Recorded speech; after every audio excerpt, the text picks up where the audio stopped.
Hashize igihe gisaga ukwezi hirya no hino mu mujyi wa Kigali, abantu batandukanye bakurikira showbiz nyarwanda batangiye gukeka ko umuhanzi The Ben kuri ubu ngubu uri mu Rwanda yaba ari mu rukundo n'umukobwa bitabiriye Miss Rwanda 2019.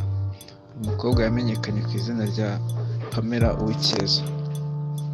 Impamvu nyamukuru yatumye abantu batangira gukeka ko aba bombi baba bari mu rukundo nta yindi, ni video yashyizwe ahagaragara na The Ben. Uyu mukobwa yagiye kumusura ari kubyina indirimbo nshya ya The Ben izwi nka Ngufite ku mutima. Nyuma ibyo benshi bakekaga bakaba barabihinduriye impamo, kuko The Ben yaje gushyira hanze video we abinyujije kuri TikTok ateruye umukobwa bari kuririmba indirimbo No You ya Sima.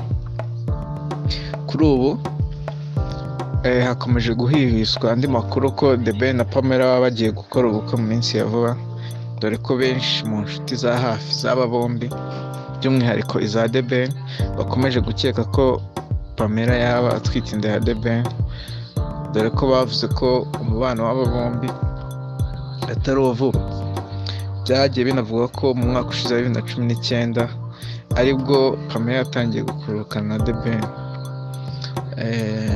Ibyo byavuzwe bemeza ko ubwo The Ben yajyaga aza mu Rwanda yahuraga na Pamela ndetse bakanagaragara bagiranye n'ibihe byiza.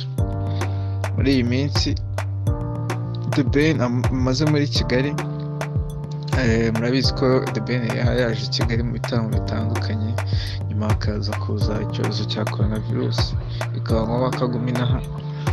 Muri iyi minsi rero ari inaha, Miss Pamela yakomeje kujya amusura cyane, ndetse nabwo iby'urukundo rwabo byongeye kujya hanze nk'uko mwagiye mubyibonera mu mavideo atandukanye.